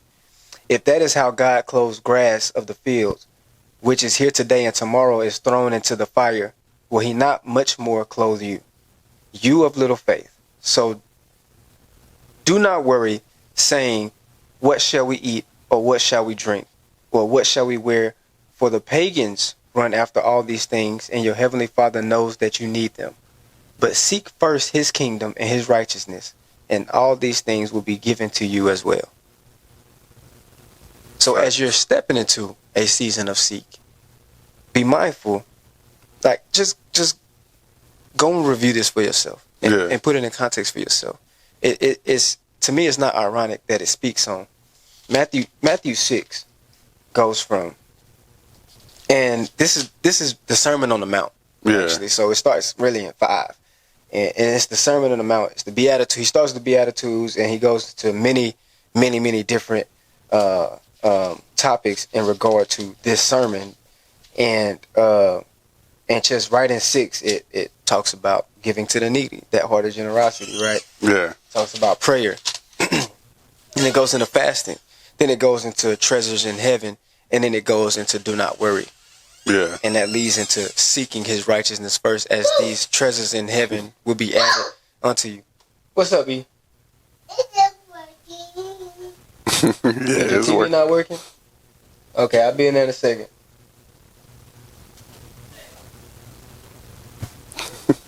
So, yeah, as you go into that season, man, I encourage you, take this up for yourself. Nah, facts.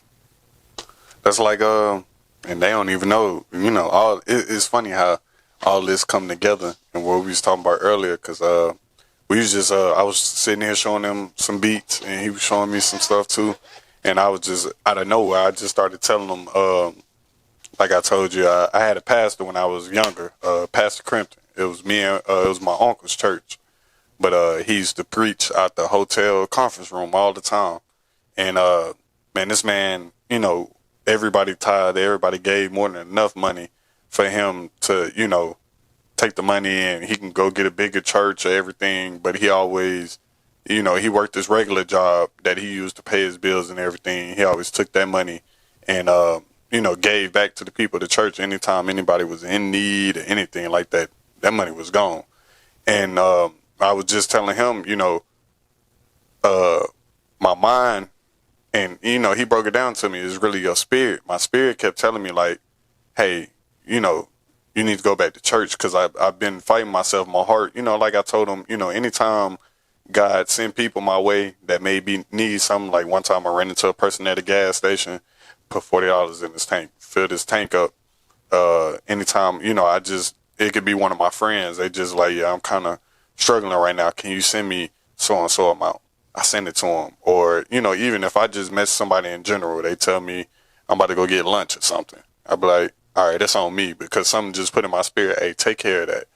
And I was telling him, I look at that as my, my tithes. And he explained to me, that's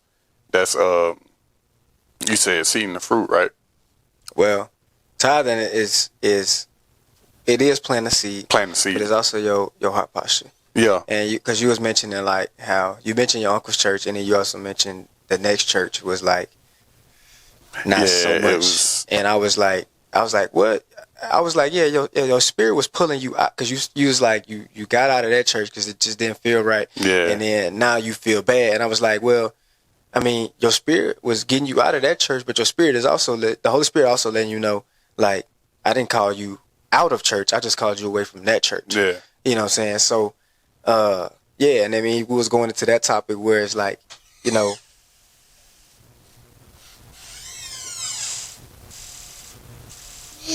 come here, buddy.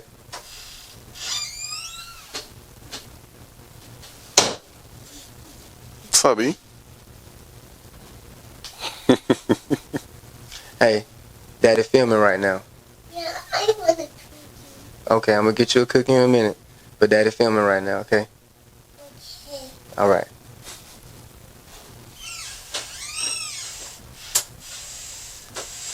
Hey, you ain't got. But you locked himself out. Locking the door. Now he gonna be mad. Watch, he gonna come back to He gonna be the one mad. But yeah, where I was at, yeah, he.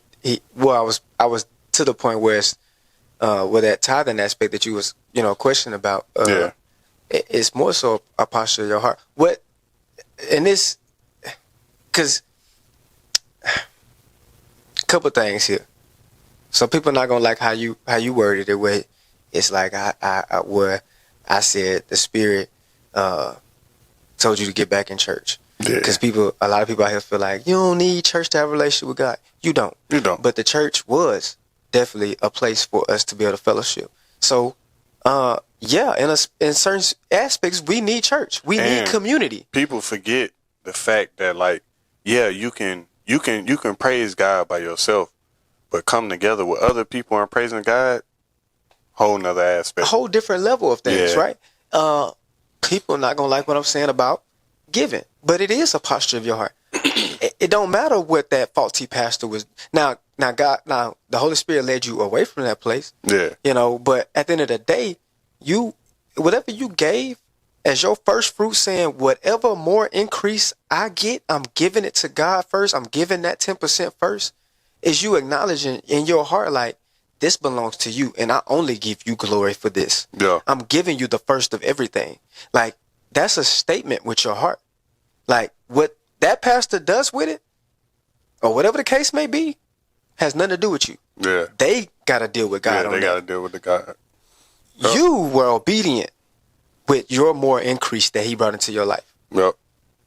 And it's crazy because like I was telling him, man, especially him even just saying that, it let me know, like, yeah, it's time to go back to church. Because it wasn't even, one thing I love about church is just, and most people probably don't get this feeling, but you ever got that feeling like as soon as you walk through them church doors, you just get that feeling like you just feel all the spirits filling in you. And ain't nobody said nothing. People just coming in, they sitting down, they welcome you, giving you a hug and stuff, and you just there. And it's like that first song come on. I can remember when I was in Ruston, and I had went to my ex's church, and man, I cried the whole church. Like before anybody even said nothing, I just cried. Like, cause from the moment I went in there, I was feeling like, man, I ain't worthy of being in here. I know what I'm doing right now. I know how I think. I know how I've been acting. I ain't worthy of being in here. And the moment I stepped foot in there, I just started crying, and I just prayed the whole sermon and everything. I had my head down. I was crying. I was praying. I was just like, I want to get out this situation that I'm in, and I'm thanking you for protecting me as far as you are, but I got to get out this situation because I feel like I'm losing myself. And it's like now that I finally found that kid inside of me, that happiness inside of me, and it's starting to flourish and show. I want to go back to church and be able to, like, not this time cry tears of, sadness and pain, cry tears of joy. Like, be like, I wanted to come to your house, your home, and thank you for everything you did for me. Yeah, I thank you at my house every day when I go to work, before I go to a fire or call anything, but I want to come to your house, sit in your home, and get down on my knees and thank you. And that's really, like, I think that's the biggest thing, of the reason why I want to go to church, because I feel like just going in there and being able to thank him like that, and knowing he gonna put it on, and even if he don't, but it's like me and God relationship. I just understand. I know he gonna put it on other people's spirits without me telling them anything. They just gonna know. They're gonna be like, yep, he got his life together. Like, you could just tell when you look at certain people and you see them, look them in their eyes, you just, yeah, you got your life together. I can tell you right with God. And that's really like my biggest thing. I just want to walk in the church and just cry tears of joy and drop down to my knees and just thank him. Yeah, and I hate that you had to deal with feeling like, you know what I'm saying, you had to get your life together first to go. Yeah. But even with that, it ain't never too late to get in that house. Nah. You know what I'm saying?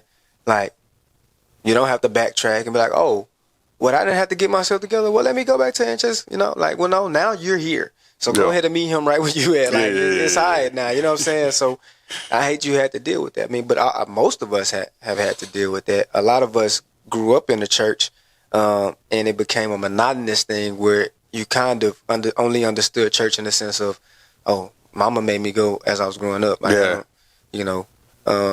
was fortunate enough to have a little more experience as far as going to evangel, going to a Christian school and everything. Yeah. And at least as a teenager,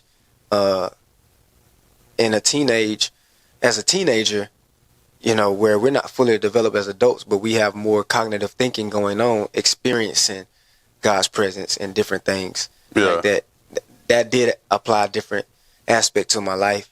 But even then was kind of like just following the hype. It wasn't actual relationship for myself. And that, I think that's, it gave me hope and faith, but Yeah. I never walked into relationship myself. and I think that's so much what it is now, is that the fact now I want that relationship. It ain't mama telling me you gotta get up and go to church, or it ain't even when I went to Calvary that one year, it ain't, oh, it's mandatory to go. Right now, I got the decision, hey, do you want to go to church or you not going to church? And it's like now, man, I want to go to church. I want to make that decision myself as a grown man, that I'm going to walk into the house of the Lord and I'm going to praise him. And I'm actually sit there, I'm going to listen. I'm actually sit there and rejoice, sing his songs, praise his name.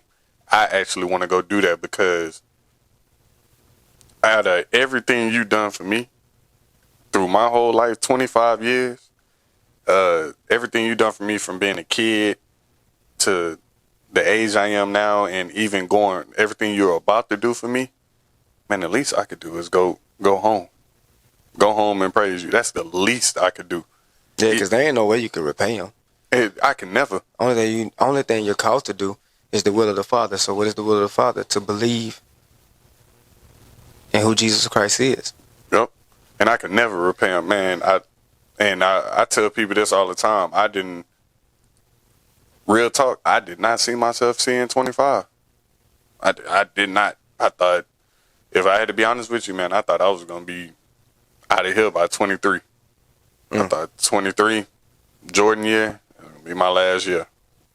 And to be 25, to reach that goal, and not only that, but to be a fireman, and all the stuff I done been through, and to be where I'm at now, I could never repay him for him giving me my little sister, who made me respect women. Just like, it is crazy. I can't even explain the feeling of when I first held her. I went to the hospital right before I was about to go out of town. My stepdad brought me to the hospital, and my mama put my little sister in my arms. In that moment, she got a picture on the camera, just big ass. Just big cheese in face, and I'm just happy, like my pride and joy is in my arms like a kid.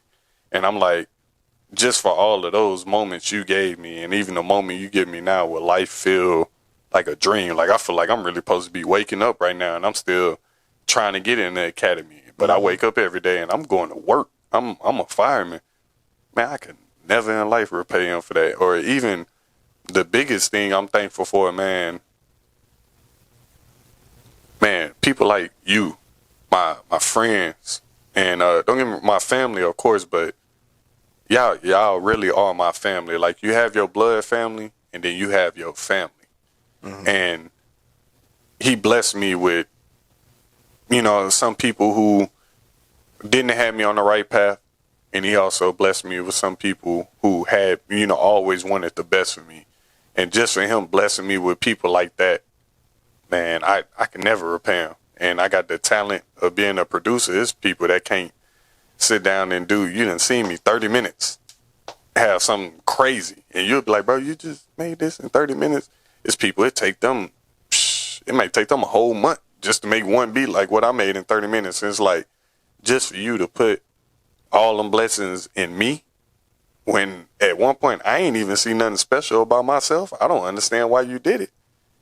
And for you to do all that for me, man, I could never repay you. The only way I could repay you is by what my dream is, by giving my opportunities to the people that's just like me, that may be thinking the same way I was. Or rather, everything you just acknowledged, stepping into it. Facts. Like, everything you was given is for a purpose.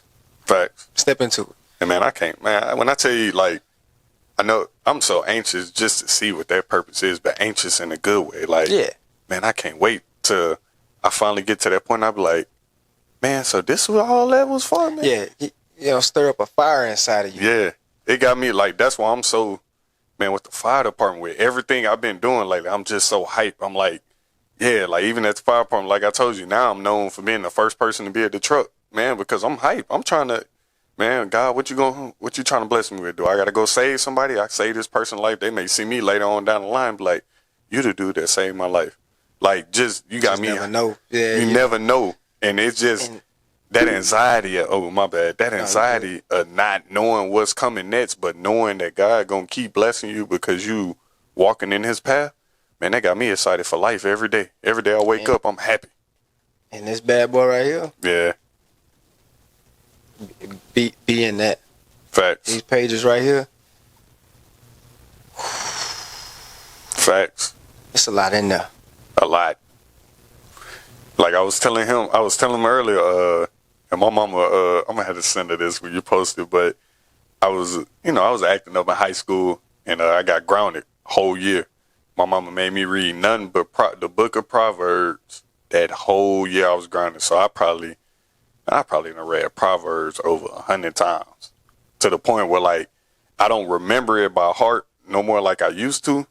But if you start saying something, I'm like, oh yeah, I remember that. I remember, yeah, I could recognize that. Uh-huh. But bro, that's a powerful statement. You don't even realize what you just said. Like, you read Proverbs 100 times.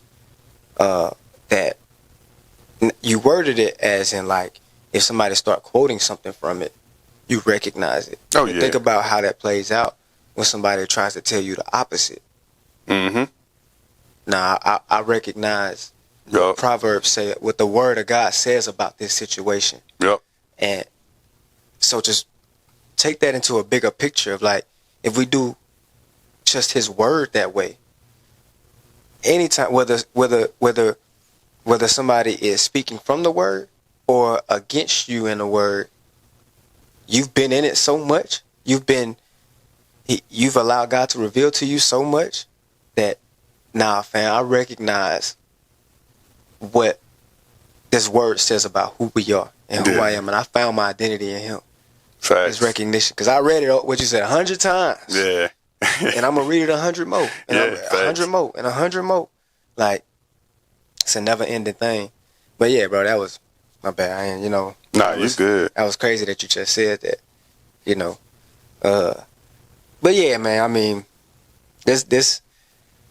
For one, let's give a hand clap for everything that you just. Is that the right one? Yep. Everything that you just spoke on in that whole last moment, because man, that was a moment that you were just able to have to be able to express the way you've been all these moments have been making you feel. You really don't even know how to explain it, and you just, you know what I'm saying. So that it ain't nothing to say.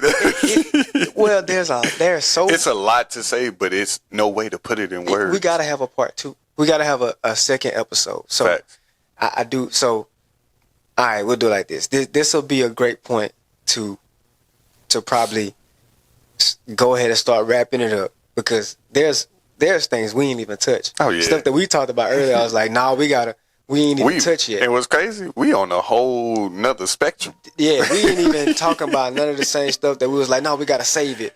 Like, yeah. But I mean, that goes back to what I was saying when I started the podcast. Like, I don't really do premeditated stuff. Like, we just get led through stuff. So yeah, facts. Yeah, we're gonna aim for episode 2. You right up the road. So yeah. You know what I'm saying? It ain't nothing to do it. And you got a 3-day pass. We could end up doing it again another one of these days. It ain't no pressure. Because I'm going to go back to work till Sunday.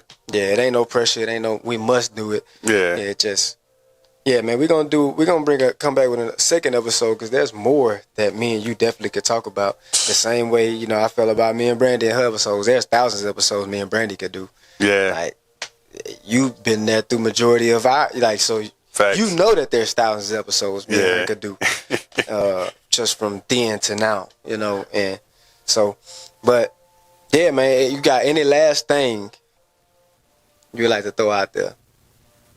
You ain't gotta have nothing, just man, so I just don't want to close it up before you know what I'm saying. Nah, the last thing I want to say, man, is the main thing I tell a lot of people, and you can't find God without finding yourself. That's like a big statement. That don't mean depend on yourself, but I mean, I tell a lot of people, you have an inner child in you that has all your dreams, everything that you like, everything that you want inside of you. And that inner child in you, as I figured it out, is actually your true self and your spirit letting you know who God put you on the path to be. And so I tell everybody, man, when you find yourself, you'll find God. Because had I never went inside of myself and found that inner child, that happiness, that trustworthy kid, that just innocent, didn't have nothing to be mad at, just always kept a joyful, happy spirit, I wouldn't have been at this point I am at now where life feels surreal. So the last thing I say, man, just make sure y'all find your inner self, because that's your inner happiness, that's your spirit talking to you, that's who you really are, and that's what's going to bring you closer to God. And I would even go as far as to, and this for any hater that'll try to twist what you saying, like you what find God, like no, because essentially, like you never even I know we use terms like find God, but you never have to really look for God. Yeah. Or find. I mean, you seek His righteousness, but He Himself is always there. Yeah, He's right there. And so when you step into authenticity, like you're saying, finding yourself, your authenticity, who you are, your identity that Christ gave you. Yep. And that's then why you start to see purpose. You start to see who He made you to be. Now you start to see how He shows up in your life. Like, exactly. Oh. And that's why I say it's your spirit, because you finding it's your spirit. I just had to clear it up for the haters. The haters will try to take that and flip it around. And the haters will try to take that like, what? You man says search yourself to find, like, nah, fam. Like, get out of here. Yeah. You don't have to go, like I said, we use that term. I know we say at church, I found God when I was 25. That's just basic language to be able to use. Yeah. But you don't go find God. God is omnipresent. He always right there. Yeah. All the time. What you had to do was realize and have a veil lifted up so you don't have blind eyes anymore, and walk into vulnerability and a realization of who He made you to be. Exactly. And who He is in your life. That's a fact. So, yeah, man. So, yeah, I had to get that straight for all the people that try to be haters and try to twist that up, because they be out there. Trust me. They be out there. Yeah. And I ain't gonna say I try to. I am adopting what Tim Ross adopted. Well, not even adopted, but how he handles his podcast. He say, the comment section ain't for me. Nah. I ain't, But I will still clear things up. Nah, facts. But, the comment section ain't for me. I already had somebody comment on one of the shorts I had where the context was people using scripture to throw their own stones. Mm-hmm. And I was like, and people dog walking Tasha Cobb, like, because people were mad at Tasha Cobb because she prayed for Beyonce. Yeah. And I'm like, how are you mad at somebody for praying for somebody? I don't get that. And I was like, so I guess we got to meet certain criteria to be prayed for. Yeah. I don't know. And somebody commented like, sir, please stop, bro. It's just like, what? I'm so confused. It just, I don't understand it at all. Yeah. And I know that's probably, that's going to be a part of what comes with this. So, yeah. Hey, so yeah, for the haters out there that would try to twist that or twist anything we said, yeah, we ain't going for that.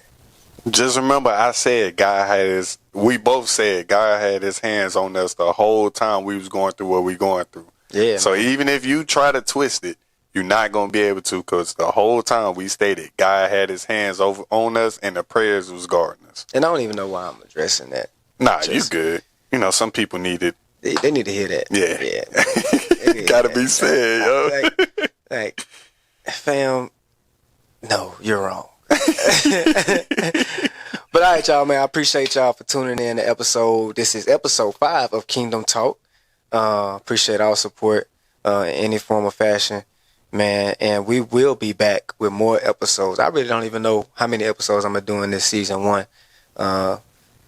But I'm already coming up with ideas for season 2 and what I want to do for those episodes. So, But I think I'm gonna try to go at least 10 to 15, maybe even 20 season 1.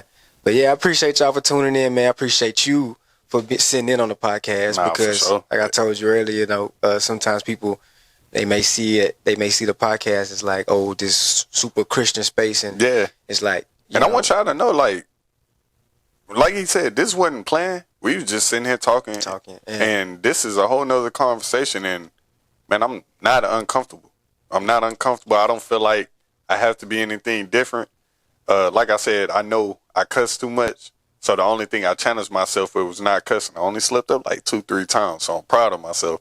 But man, come on here and be yourself. It's literally, and I ain't trying to drag it along, but Ro is the type of person, he want to have a conversation with you because it's something you can learn from him and it's something he can learn from you. Facts.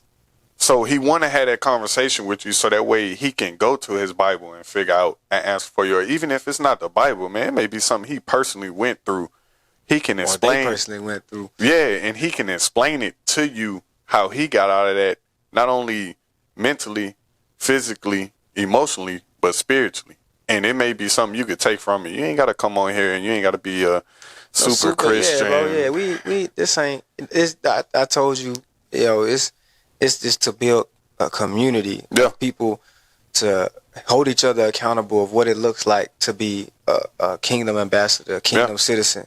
That's to be real. I know I said what I just said about the whole comment section ain't for me, but that's actually another reason why it's not for me, because I see the comment space as being a space where people can have their own dialogue too. Yeah. And like discussion there, it's gonna be people that troll. I don't care. It's gonna be people that real deal have real deal concerning comments and like wanna, and they're gonna be talking it out, fam. Whenever it get to that point, they're gonna be talking it out and they're gonna be discussing things and introducing new things to me, to each other. Exactly. And that's another reason why I'm a stay, because it's community. Not Facts. Not all those people that comment or watch or subscribe or whatever case may be are gonna have an opportunity to be able to sit down on here, but they will have their voice heard in the comment section. And I'm not finna be the one trying to block that voice and be like, well, actually, or whatever the case. Like, for one, I don't know it all. I'm in this walk just like you. We seeking what it looks like to be a kingdom citizen together. Yeah. That's you know what I'm saying? The what I do know about being a kingdom citizen right now is taking up your cross daily and following him. Right. And he's continuing to show each and every. I pray that every morning, a spirit of humility over my life, to take on my cross, die to myself, die to my flesh, and follow him. Facts. Anything more than that, he's gonna reveal. No. You know what I'm saying? So, yeah, man, I appreciate y'all for tuning in, man. I appreciate any support in any form of fashion. I know I already said that, but yeah, we headed out for real this time, y'all. So I appreciate y'all, man. Peace. I'll take it easy. Yes, sir. They see a new piece on you, scheming and trying to get a little piece of you. I know you can't relate because you thought that broken love was the norm, and so you try to do your part and share the love of the Lord.